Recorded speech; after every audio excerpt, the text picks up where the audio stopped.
হাদিসে মুশকাতে স্পষ্ট আছে, প্রত্যেক পাপী বান্দাকে যখন লাশের খাটিয়ার মধ্যে মানুষ যখন কাঁদে নেয়, লাশের খাটে, আল্লাহর কসম নবী বলছে এই নাফরমান এত জোরে চিৎকার করে আর বলে, ইয়া ওয়াইলাহা, হায় আফসোস, তোমরা আমারে কই দিচ্ছ, আমারে নিও না, তোমরা কবরের দিকে নিও না, আমারে নিও না। আল্লাহর কসম নবী বলছে যদি একবার পৃথিবীর মানুষ ওই নাফরমানের লাশের খাটিয়ার চিৎকার যদি একবার জীবনে শুনতো, লাসাইকা, পৃথিবীর সব মানুষ বেহুশ হয়ে যাইতো, আর কোনোদিন মানুষ কারো লাশ কাঁধে নিত না, আর কোনোদিন কোনো জানাজা দাফন হইতো না, মানুষের লাশ পড়ে থাকতো, কুকুর বিড়ালে টাইনা হেসরাইয়া খাইত। কারণ ও তো ওই ভয়ে নিবে না কাঁধে, কারণ যদি এটা চিৎকার মারে।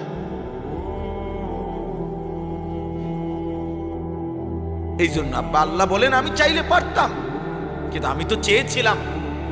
আমি আল্লাহ ১৬ লাখ নবী রাসূল পাঠাইছি, আমি আল্লাহ ২৩ বছর আমার বন্ধুর রক্ত শরীর ঝাঁঝরা করে দিছি, আমার বন্ধুর কলিজার খুন ঝরাইছি, পিঠে ঝাঁঝরা করেছি তায়েফের রক্তে, উহুদের দান দান শহীদে, ক্ষুধার কষ্টে পেটে পাথর বাঁধাইয়া, রাত্রি গভীরে চোখের পানি ফেলিয়ে আমি আল্লাহ তাআলা আমার বন্ধুর মাধ্যমে দিন পৌঁছাইছি, আমার কোরআন নাজিল করে দিয়েছি।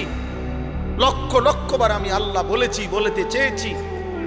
কবর, হাসর, আখিরাত, মিজান, ফুলসিরাত আমি আল্লাহ চেয়েছিলাম এগুলো না দেখে, আমার নবীদের কথা শুনে, আমার রাসূলের কথা শুনে, আমার কোরআন শুনে, ওলামায়ে কেরামের কথা শুনে আমি চেয়েছিলাম তুমি না দেখেই সেজদা দিবা, বিশ্বাস করবা, মানবা। আর আমি আল্লাহ চেয়েছিলাম আজ হাসরের ময়দানে আমি তোমার হাতে জান্নাত তুলে দেব, কিন্তু তুমি কদর করলাম, কদর করলাম। টেলিভিশনের খবরে কইছে ময়মনসিংহ গাড়ি অ্যাক্সিডেন্ট করছে, তুমি এটা শতভাগ বিশ্বাস করছো, অথচ তুমি ময়মনসিংহ গিয়া দেখো নাই। টেলিভিশনের খবরে বলছে চিটাগাঙে অ্যাক্সিডেন্ট হয়েছে, তুমি সেটা বিশ্বাস করেছ, কিন্তু আরশে আজিমের মালিক আল্লাহ বলছে জাহান্নামে আগুন জ্বলবে, তুমি সেটা বিশ্বাস করলে। এই সৃষ্টির সর্বশ্রেষ্ঠ রাসূল নবী পাক সাল্লাল্লাহু আলাইহি সাল্লাম, যিনি বন্ধুর কাছেও শ্রেষ্ঠ, যিনি দুশমনের কাছেও শ্রেষ্ঠ, যিনি ঈমানদারের কাছেও শ্রেষ্ঠ, যিনি মুশরিক কাফেরের কাছেও শ্রেষ্ঠ, 1450 বছরে পৃথিবীর যেই নবীকে গবেষণা করছে, ঈমানদার কাফের প্রত্যেকের কাছে আমাদের নবী সর্বশ্রেষ্ঠ। সেই তিনি বললেন কবর, হাসর, আখিরাত, মিজান, ফুলসিরাত, আমি আপনি তার কথা মানলাম না। আফসোস বেটা, আফসোস, আফসোস বেটা। আজ ঘরে যাইও না বাবা, সেজদা না দিয়ে ঘরে যাইও না। আল্লাহ কোরআনে বলছেন প্রত্যেকটি মানুষ যখন ঘুমায় আমি আল্লাহ তার দেহ থেকে তার রূহ আলাদা করে রাখি। কোরআন শরীফের আয়াতে সূরা জুমারের মধ্যে আছে, আল্লাহু ইয়াতাওয়াফাল আনফুসা হিনা মাউতিহা ওয়াল্লাতী লাম তামুত ফি মানামিহা। মানুষের ঘুম মানে কি? মানুষের ঘুম মানে মানুষের দেহ থেকে রূহ বিচ্ছিন্ন করো। ঘুম আসে কখন? আমরা তো চোখ বন্ধ করে থাকি অনেকক্ষণ, কিন্তু 2 মিনিট, 5 মিনিট, 10 মিনিট, আধা ঘন্টা, 20 মিনিট ঘুমায় না, ঘুমায় না, ঘুমায় না, এপাশ ওপাশ করে, চোখ বন্ধ করে রাখছে, লাইট বন্ধ, সবই ঠিক আছে, কিন্তু ঘুম আসে না কেন? আল্লাহ তাআলা বলে না বান্দা, বাজারে সব পাওয়া যায়, খাট, পালং, লেপ, তুষক, কম্বল, এসি, দরজা, জানালা, সিটকারি, কিন্তু 2 চোখের ঘুম আমি দেই। আর ঘুম দেই মানে রুহটাকে আলাদা করি, এটাই ঘুম। আর পরে আমি চাইলে ফেরত দেই, আমি না চাইলে রেখে দিই। ফায়ুমসিকুল্লাতী কাযা আলাইহাল মাউত ওয়া ইউরসিলুল উখরা ইলা আজালিন মুসাম্মা।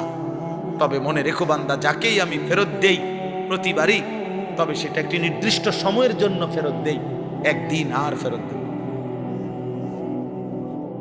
কুল ইয়াতাওয়াফাকুম মালাকুল মাউতিল্লাযী ওয়াক্কিলা বিকুম। আল্লাহ বলে বন্ধু আপনি বলে দেন তোমাদের প্রত্যেকের জন্য নির্ধারিত মালাকুল মউত ফেরেশতা একদিন তোমাদের রূহ নিয়ে আসবে আমার কাছে, সেদিন আর ফেরত দেব। ঘুমের টাইমও আনে, বাকি আমি ফেরত দেই। কিন্তু আমি মালাকুল মৌতকে দিয়ে যেদিন আনাবো সেদিন আর ফেরত দেব, সেদিন আর ফেরত দেব। এজন্য তাফসীরের মধ্যে আছে মালাকুল মৌত আজরাইল প্রিয় নবী সাল্লাল্লাহু আলাইহি সাল্লামকে বলেছিলেন, ইয়া রাসূলুল্লাহ, দুনিয়ার মানুষের প্লেটে খাবার যেমন তার সামনে থাকে, শুধু লোকমা দেওয়া বাকি, সব রেডি। আদম আলাইহিস সালাম থেকে নিয়ে ইসরাফিলের ফু পর্যন্ত প্রত্যেকটি মানব আত্মা রূহ আমি মালাকুল মৌতের সামনে এরকম খাবারের ডিশ প্লেটের মতো 24 ঘন্টা আমার সামনেই থাকে। খাবারের জন্য যেমন লোকমা তুলতে বাকি, আমার আল্লাহ হুকুম করিলে রূহ কবজ করতে, জান কবজ করতে আমার এরকম, আমি তৎক্ষণাৎ সেই রূহটা টেনে নিয়ে আসি। তো এই জন্য বাপ আল্লাহ তাআলা কোরআন কারীমের মধ্যে বলছে, ওয়াল ফজর, আমি আল্লাহ কসম করছি ফজরের ওয়াক্তে। আল্লাহ কসম করছেন ওয়াল আসর, আমি আল্লাহ কসম করছি আসরের সময়, আসরের ওয়াক্তে। আল্লাহ বলছেন ওয়াদ-দুহা, আমি আল্লাহ কসম করছি সকালের সূর্যটা যখন পুরোপুরি আলোকিত হয়, ওই আলোকিত সুন্দর প্রজ্জ্বল সকালের সূর্যের এই 8টা 8:30 টাইম, ওই টাইমের এটারে বলে দুহা। এই জন্য এই টাইমে স্বাভাবিকভাবে কোরবানির পশু জবাই হয়।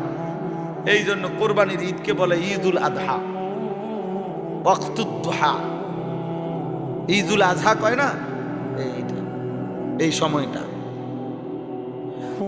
আল্লাহ তাআলা বলছেন ওয়াল্লাইলি ইযা সাজা, রাত্রি যখন গভীর হয়, অন্ধকারে ঢেকে যায়, আমি সেই সময়ের কসম করছি। আল্লাহ বলছেন ওয়াল্লাইলি ইযা ইয়াগশা, রাত্রি যখন অন্ধকার পূর্ণ হয়, আমি আল্লাহ সেই রাতের কসম করছি। ওয়ান নাহারি ইযা তাজাল্লা, দিন যখন আলোকিত হয়, আমি সেই আলোকিত দিনের কসম করছি, কসম করছি। এভাবে আল্লাহ তাআলা সময়কে কদর করতে গিয়ে আল্লাহ বলছেন, আমি আল্লাহ ফজরের কসম করলাম, আসরের কসম করলাম, রাত গভীরের কসম করলাম, আমি আল্লাহ কসম। আল্লাহ নবীকে বলছে, ইয়া আইয়ুহাল মুজাম্মিল কুমিল লাইলা ইল্লা কালিলা, হে আমার চাদর পরা কম্বল পরা বন্ধু, আপনি আমার কলিজার টুকরা হাবিব, আপনি আমার মাহবুব বন্ধু, সারাটা রাত ঘুমে কাটাইয়েন না।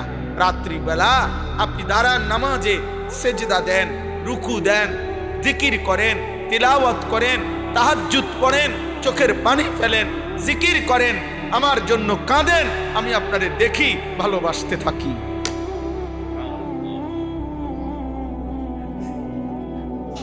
ইন্না নাশিআতাল লাইলি হিয়া আশাদ্দু ওয়াকআন ওয়া আকওয়ামু কিলা। আল্লাহ বলে, বান্দা যদি গভীর রাতে জাগো, রাত গভীরে জেগে উঠলে তোমার মনের হারাম চাহিদা আমি আল্লাহ দমন করে দেব, আমি আল্লাহর সাথে একান্তে কথা বলতে পারবো।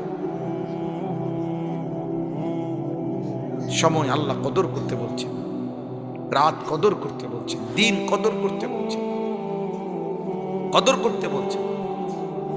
আজকে নওজোয়ান তোমাদের সক্ষমতার সময়, সুস্থ সবল সময়, হাজার হাজার ঘন্টা অনাদরে অবহেলায় নষ্ট করে দিল। একটা 24 ঘন্টা বলতে পারতা না যে কি করছো, একটা সপ্তাহ হিসাব দিলে পারতা না কি করেছো। 365 দিনের একটা বছর পার করছো, কোনদিন ফজরের নামাজ পড়ো না। এত বড় দুর্ভাগা, এত বড় বদনসিব মুসলমানের বাচ্চা হলো। একটা 24 ঘন্টা চলে গেছে, একটা সেজদা কপালে জোটে না।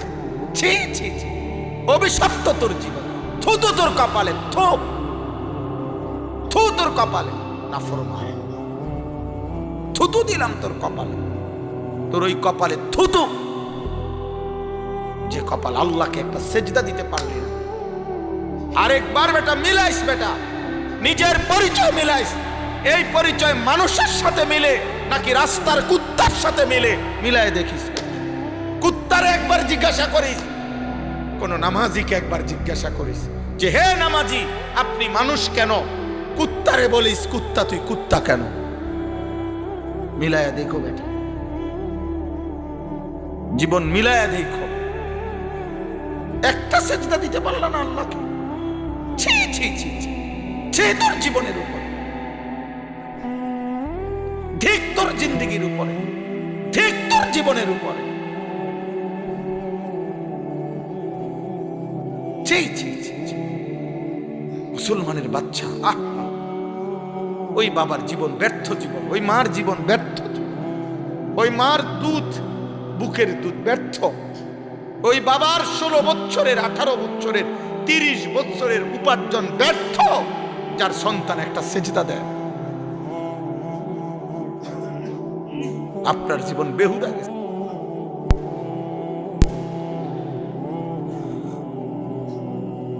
সময়ের কদর করো বাপ, হায়াতের কদর করো। যে মালিক হায়াত দিছেন সে মালিক হিসাব দিবেন। তুমি বললেও ছাড়বে না, না বললেও ছাড়বে না। সুম্মা লা তুসআলুন্না ইয়াওমাইদিন আনিন নাঈম। এই সাদা গেঞ্জি, হাইসো না, ফাইজলামি করো না বাবা, সাবধান, আমি দেখি কিন্তু। তুমি তুমি তুমি পিছনে চাচ্ছ কেন? তামাশা করো না, আমি আবারও নিষেধ করলাম। আমি মনোযোগ চাই। তাকায়ও না, তোমরা তাকায়ও না, আমারটা আমি বলছি যাকে বলে। মনোযোগ চাই আব্বা, তোমরা ফিরতে শেখো, তোমরা বুঝো। 14 বছর, 16 বছর, 18 বছর, 20 বছর, 25 বছর, 30 বছর, বিশ্বাস করো বাবা, এটা পুরা সক্ষমতার সময়। হায়াতের এই টাইমগুলো খোদার কসম সবচেয়ে মজবুত সময়, মজবুত সময়। আল্লাহুল্লাযী খালাকাকুম মিন দু'ফিন সুম্মা জাআলা মিন বা'দি দু'ফিন কুওয়া সুম্মা জাআলা মিন বা'দি কুওয়াতিন দু'ফান ওয়া শাইবা। আল্লাহ বলে, বান্দা শুনো, আমি আল্লাহ মানুষকে সৃষ্টি করেছি প্রথম দুর্বল অবস্থায়, মানে শিশুকাল। অতঃপর সেই দুর্বল শরীরে আমি আল্লাহ দিয়েছি কুওয়াতান, শক্তি মানে যৌবন। সুম্মা জাআলা মিন বা'দি কুওয়াতিন দু'ফান ওয়া শাইবা, পুনরায় আবার সেই শক্ত সামর্থ্য জওয়ান শরীরে আমি আবার ফিরিয়ে দিয়েছি দুর্বলতা, বৃদ্ধকালীন অবস্থা। আশ-শাবাবু বাইনা দু'ফাইন, তাফসীরের মধ্যে আছে দুই পাশে দুইটা গার্ড ওয়াল, দুই পাশে দুইটা ওয়াল, মাঝখানে যেটুকু জায়গা এটুকুর নাম যৌবন। দুই পাশে দুইটা ওয়াল দেওয়া, এক পাশে শিশুকালের দুর্বলতা, আরেক পাশে বৃদ্ধকালের দুর্বলতা, মাঝখানের এটুকু জায়গা, এটুকু হায়াত, যৌবনের শক্তি। তুমি যদি কিছু করো এই সময়, আজ তোমাদেরকে বুঝাইবার কেউ নাই। অসহায় অভিভাবক, অসহায় মা বাবা, তোমাদের অগণিত ছেলে 14 বছর 18 বছরের ছেলের কাছে অসহায়। মায়ের চোখে পানি, একাকী, বাবার চোখে পানি। আহা, আমার ছেলেটার দিকে তাকাইলেও ভয় লাগে। চুল রাখছে বেঈমানের মতো, মুশরিকের মতো, দেখলেই বোঝা যায় সন্ত্রাসী, চাঁদাবাজ, দেখলেই বোঝা যায় জুয়ারি, দেখলেই বোঝা যায় নেশাখোর, দেখলেই বোঝা যায় নারী উলঙ্গ ছবি দেখে অভ্যস্ত, দেখলেই বোঝা যায় সাপ দিয়া ধরে লাইব, ঘুষিও দিয়া লাইতারে, কনিও দিয়া লাইতারে। যার কারণে অসহায় মা বাবা, অসহায় শেষ পর্যন্ত অসংখ্য মা বাবা, আমি জানি বেটা, অসংখ্য মা বাবা নিরুপায় হইয়া ভাবে যা কোনো না কোনো ভাবে তারে বুদ্ধি দিয়া বিদেশ পাঠাইয়া দে, বা চোখের থেকে সরা, কোনো না কোনো কামে টামে লাগাইয়া দে, সরা। এই চুল চেহারা, এই অজাত, এক ওয়াক্ত নামাজ নাই, সেজদা নাই, আল্লাহ নাই, খোদা নাই। মা ডাক দিলে একটা ডাকের সাড়া দেয় না, বাপ ডাক দিলে একটা ডাকের সাড়া দেয় না। এরকর তারে সরা, কোনো না ভাবে সরা, চোখের আড়াল কর। এরপরে যদি কয়টিয়া দেয় দিল, না দিলে বাদ দে, তো তার ফতেতে চল। আমার কাছে কত অভিভাবক এটা বলছে যে হুজুর কি করবো, আর এই জন্য কোন রকমে সরাইছি। আহা, কয়জন ছেলে নামাজ পড়ছো বাবা? কয়জন ছেলে বলো? বেনামাজিদের চেহারা তো দেখলেই চেনা যায় বাবা। আহারে আব্বা, কোরআনুল কারীমের মধ্যে আল্লাহ তাআলা বলছে ওয়ায়ুদাউনা ইলাস সুজুদি ফালা ইস্তাতিউন। কিয়ামতের দিন ফেরেশতারা বলবে, হে আল্লাহর বান্দা, আজ তুমি সেজদাগুলো দাও, আজ দাও। আল্লাহ বলে, নাফরমান বান্দা কোটি কোটি বার চেষ্টা করবে, ফালা ইয়াস্তাতিউন, কিন্তু একটা সেজদাও আর দিতে পারবে না।